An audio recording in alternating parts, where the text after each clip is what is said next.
wabarakatuh. Waalaikumsalam warahmatullahi wabarakatuh. Udah berdoa belum hari ini?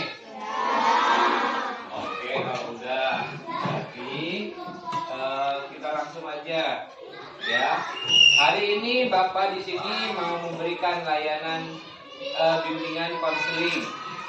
Tahu nggak apa BK? Biasa disingkat BK ya. Tahu nggak BK apa? Enggak. Bimbingan konseling. Kenapa?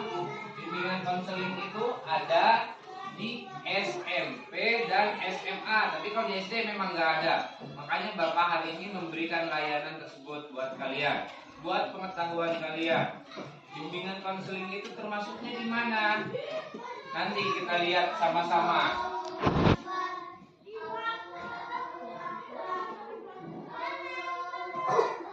Nah, di sini ada bimbingan konseling itu tujuannya apa? Anti perundungan di sekolah. Tahu perundungan nggak? Bapak ngambil temanya perundungan. Udah tahu perundungan? Masa nggak tahu deh? Apa yang tahu siapa? Ayo. Itu termasuk ke bully. Ya, perundungan itu bully. Tahu bully? Apa aja yang termasuk di bully? Ayo.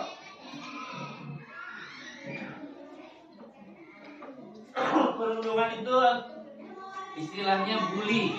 Di sini ada yang suka ngebully? Ayo, banyak. Tiap anak pasti pernah ngebully kawannya. Ayo, siapa lagi? Repan mana Repan? Ngebully nggak kamu? Ngebully orang nggak? Nggak boleh ya. Itu perilaku yang merugikan orang lain, merendahkan orang lain. Terus secara apa? Secara fisik, kayak mukul, itu termasuk bully. Terus psikologis, tahu psikologis gak? Menghina orang tua, nama orang tua, itu termasuk psikologis. Menghina kekurangan dari badannya, itu termasuk psikologis, ya. Terus ada kekerasan verbal, kayak kalian mukul orang, itu kekerasan namanya kekerasan verbal, nggak boleh juga. Jadi bully itu nggak cuma molok-molok aja, banyak. Pokoknya itu perilaku kalian yang merugikan orang lain, itu namanya bully. Ada di antaranya tadi Bapak bilang apa? Mengolok-olok. Terus apa lagi? Menghina, ya. Terus melakukan kekerasan, memukul. Siapa di sini yang suka mukul? Bias. Itu nggak boleh, itu termasuk bully, bias. Merugikan orang lain tidak? Merugikan. Biasanya dilakukan oleh siapa? Yang merasa kuat. Dia merasa kuat mungkin karena suka mukul kawannya, ya. Terus nggak cuma di lingkungan sekolah aja terjadinya, di mana saja ada. Di rumah pun kalian pernah dibully, nggak itu sama orang tua, nggak itu sama kakaknya, pasti pernah, ya kan? Ya, nggak boleh karena itu merugikan. Di sini ada bentuk perundungan. Bentuk perundungan itu, bentuk bully itu ada banyak di sini. Ada pelecehan verbal, pelecehan seksual, pelecehan sosial, pelecehan fisik, ya, pelecehan emosional. Kita lihat yang pertama, pelecehan sosial apa? Ada yang tahu pelecehan sosial? Contohnya? Nggak tahu juga. Apa tahu pelecehan sosial? Contohnya, kamu miskin, itu termasuk pelecehan sosial, ya. Kenapa pelecehan sosial? Karena dia menghina status sosialnya yang miskin. Terus menyebarkan fitnah, gosip, itu termasuk pelecehan sosial. Kalau nggak udah di luar dulu main. Yang kedua, pelecehan verbal. Menghina mengancam, terus merendahkan dengan kata-kata yang menyakitkan, itu pelecehan verbal. Nah, yang ketiga pelecehan fisik yang Bapak sebutin tadi, yang suka mukul siapa di sini? Ya, itu kan pelecehan fisik tuh, melakukan tindakan kekerasan, terus melakukan jambakan rambut, memukul kepala atau memukul badan, ya, menganiaya secara fisik korban, itu namanya pelecehan fisik, nggak boleh, itu termasuk bully tadi kan. Terus selanjutnya pelecehan emosional. Tahu emosi nggak? Marah, ya, emosi itu marah-marah. Bullying ini menyebabkan stres, kecemasan, ketakutan pada korban melalui ancaman, intimidasi atau penghinaan. Ini bisa mengancam melukai korban atau mengancam keselamatan mereka. Pelecehan emosional itu kalau kita sudah emosi terus kita mukul orang emosi kayak gimana mukul orang? Pasti sekuat tenaga. Bisa menimbulkan korban tidak? Bisa. Hari ini kita nggak pakai smart TV ya, aturannya pakai smart TV biar kalian tahu contoh pelecehan atau bullying. Kemarin kalian pernah dengar nggak berita ada yang sampai bunuh diri? Enggak. Karena apa? Karena dibully sama kawannya. Bisa nyampe menyebabkan kematian, makanya itu dilarang. Ya. Penyebab perundungan di sekolah nih, kita masuk ke sekolah. 1. Kurangnya edukasi dan empati. Apa edukasi? Ada yang tahu? Sama empati. Ada yang tahu nggak? Edukasi itu kayak Bapak sekarang menyampaikan ke kalian, itu namanya edukasi ya. Empati itu rasa sayang dan ininya terhadap sesama kalian sendiri. Sama kawannya juga bodoh amat kayak gimana juga. Jadi nggak ada empatinya sama kawannya. Nggak boleh seperti itu. Terus pernah melihat orang lain melakukan kekerasan. Karena kalian sering melihat orang berbuat kekerasan, kalian ikut-ikutan. Ya. Misalnya si dia suka mukul siapa, si Akui atau si Ako ini ikut juga. Katanya si dia juga suka mukul orang, mendingan saya juga mukul juga. Nah, tuh. Terus ingin memiliki kekuasaan dan memegang kendali. Kayak di sekolah di kelas ini, premannya misalnya si dia. Nah, karena apa? Pengen berkuasa dan memegang kendali. Terus selanjutnya, pernah menjadi korban perundungan. Siapa di sini yang pernah menjadi korban? Ayo. Siapa? Pak Indonesia. Udah nggak ada sekarang ya. Dia korbannya kemarin kenapa? Bapak tanya. Dibully. Dibulinya apa? Karena apa dibulinya? Apa badannya jelek? Suka buka-buka tas orang. Terus kalian bully. Ya. Nyampe dia pindah itu kenapa Bapak tanya? Nggak mungkin dari satu kelas ini nggak ada yang ngebully dia. Ayo. Dia ngebully apa kemarin? Mukul. Jadi alasan dia pindah sekolah itu karena dibully kalian. Ayo. Nggak mungkin satu kelas ini nggak ada yang ngebully dia sampai dia pindah sekolah. Apa dijauhin sama kalian juga? Karena dia suka buka ke atas. Jadi nggak boleh ya. Nyampe kawannya pindah ke sekolahan yang jauh, kan yang rugi sekolah ini juga. Berarti sekolah ini anak-anaknya suka ngebully orang, jadi anak itu pindah sekolah. Boleh seperti itu. Kasihan. Terus yang selanjutnya kesalahan pola asuh keluarga. Nah, di sini pola asuh keluarga itu seperti apa? Misalnya di rumah diasuhnya mau anaknya kayak gimana pun juga dibiarin. Mau anaknya ngehina orang dibiarin, nggak pernah dimarahin. Mau anaknya melakukan kesalahan juga dibiarin, nggak pernah ditegur. Itu namanya kesalahan pola pola asuh. Terus yang selanjutnya kurangnya mendapat perhatian dari keluarga. Kalau kelas ini saya yakin dari keluarganya perhatian penuh semua ya. Dari orang tuanya pola asuhnya saya akuin acung jempol, kelas ini bagus. Enggak itu dari wali kelasnya, enggak itu dari orang tuanya di rumah, dari keluarganya yang terutama. Enggak mungkin di sini dikucilkan. Nah, sekarang ke selanjutnya dampak perundungan di sekolah. Dampaknya apa? Satu, kesulitan berkonsentrasi belajar karena suka dibully.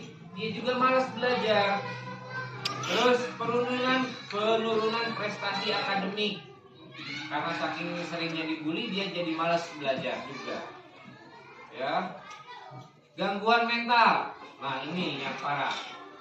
Kalau keseringan dibully nanti mentalnya terganggu, bisa-bisa jadi orang nggak karu-karuan nanti. Kalau dibilang orang gila ya enggak, dibilang stres iya. Karena apa? Suka dibully, efeknya itu ya. Terus masalah kesehatan fisik. Kesehatan fisik itu mencakup apa? Jadi nggak mau makan di rumah karena apa? Kepikiran di rumah di sekolahan tuh saya dibully terus-terusan. Saya cerita ke orang tua nanti takut dimarah. Jadi malas makan, malas mandi, ya. Jadi jorok ujung-ujungnya. Jadi kan udah stres intinya kan. Terus merasa cemas dan takut. Nah kalian kalau suka dibully ke sekolah, takut nggak datang ke sekolah? Takut kan? Makanya jangan pernah kita membuli kawan kita sendiri. Kehilangan kepercayaan diri itu pasti ya. Kalau kalian udah sering dibully pasti kalian nggak pede, kemana-mana nggak pede. Mau main aja sama kawannya nggak mau, nggak percaya diri. Terus merasa rendah diri dan tidak berharga. Yang selanjutnya stres. Nah, ini kan yang tadi Bapak bilang, stres dan depresi. Tahu depresi nggak? Depresi itu gila. Ya, kalau kita udah keseringan dibully, gila nanti. Ayo, mau? Sangat dilarang, ya. Namanya bully itu sangat dilarang. Karena dampaknya banyak. Nah, untuk mengantisipasi anti perundungan di sekolah, mencegah dan melawan perilaku perundungan, komitmen ini mencakup menciptakan lingkungan yang aman. Lingkungan kelas ini udah aman kan? Aman ya. Dari segala yang aneh-aneh saya yakin kelas ini aman. Menghormati perbedaan. Perbedaan itu nggak cuma dari segi agama aja, tapi dari segi fisik. Di sini misalnya ada yang hitam, ada yang coklat, ada yang putih. Hargai itu. Rambut misalnya ada yang keriting, ada yang lurus, hargai juga. Ya, memang keriting. Siapa yang rambutnya keriting di sini? Aqua misalnya, nggak boleh. Udah biarin aja sama kok.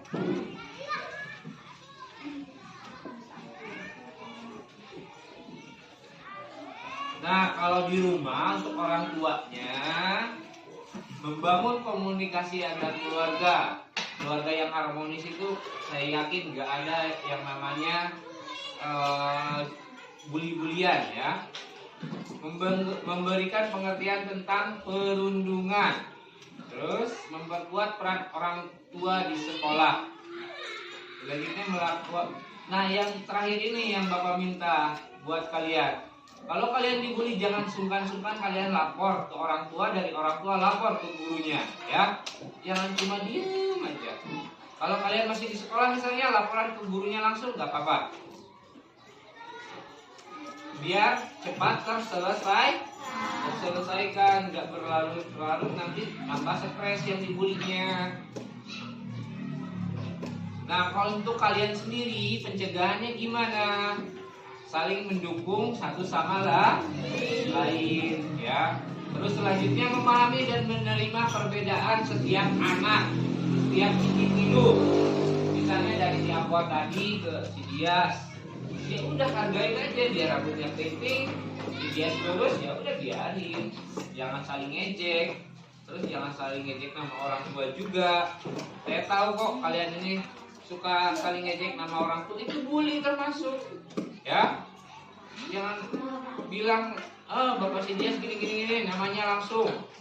Bukan manggil Dias tapi manggil nama bapak.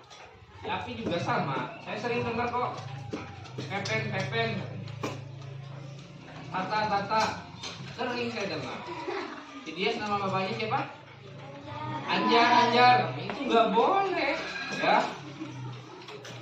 Terus selanjutnya melindungi teman yang menjadi korban perundungan. Nah ini fungsinya teman itu apa? Melindungi kawannya, satu sama lain saling melindungi. Biar apa? Biar nggak jadi korban bully tadi. Terus mengembangkan budaya pertemanan yang positif. Jadi kalau temenan itu yang positif aja. Kalian diajak ngebully kawannya ikut-ikutan, itu kan negatif. Jadi nggak boleh ya. Nah kalau di sekolahan, dari sekolahan ini, terutama sekolah ini ya, upaya yang kita lakukan sebagai guru, nanti guru-guru kalian yang lain juga sama. Yang pertama, membuat layanan aduan kekerasan di sekolah. Itu sudah ada satuannya. Kalau nggak salah ketuanya Ibu Atik, Ibu Spitasari, terus anggotanya Bu Dede sama Siti Nurbaya. Itu anggota dari bullying tadi. Kalau kalian ada apa-apa laporan ke Bu Atik, silahkan, nggak apa-apa. Kalau ada apa-apa laporan ke Bunda Bu Siti Nurbaya, kalau kalian dibully sama kawannya, nggak apa-apa, karena itu emang petugasnya, Satgas Satuan Penanganan Bully. Terus berkomunikasi aktif dengan siswa, orang tua, siswa dan guru. Nah nanti kalau kalian nggak laporan di sekolah, kalian laporan ke orang tua di rumah, silahkan laporan. Nanti dari orang tuanya datang ke sekolahan, lapor ke pihak sekolah atau ke guru-gurunya, nanti baru ditindak lanjut biar sama-sama tahu orang tuanya ini. Kayak kemarin kasus Nadira kan, dipanggil orang tuanya nggak? Panggil. Kasus Nadira, kasus siapa? Niswa ya. Dipanggil kan sama Buntin, saya lihat itu penanganannya sudah benar, sudah menuju ke penanganan kasus bullying tadi. Terus membuat kesepakatan anti perundungan sudah ada juga di sini. Memberi bantuan kepada siswa yang menjadi korban. Nah, kemarin siswa dibantuin nggak? Dibantuin kan? Tapi anaknya emang mau pindah, niatnya mau pindah ya terserah kalau itu. Tapi tetap kalau dari sekolah ini mempertahankan anak itu tetap sekolah di sini ya. Yang pasti kita harus ciptakan lingkungan anti bully ya, lingkungan yang nyaman dan aman untuk kalian belajar, bermain di sekolah ini.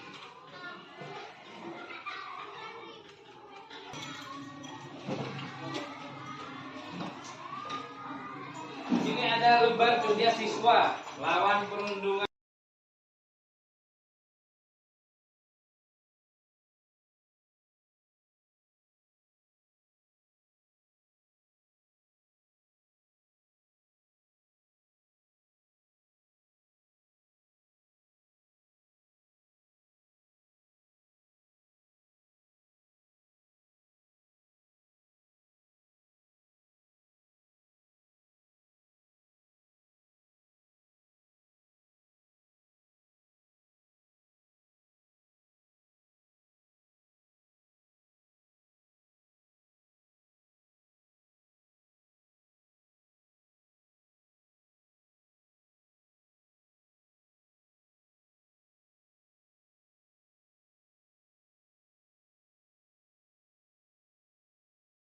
Kawannya bully tadi kan ada banyak, jangan lupa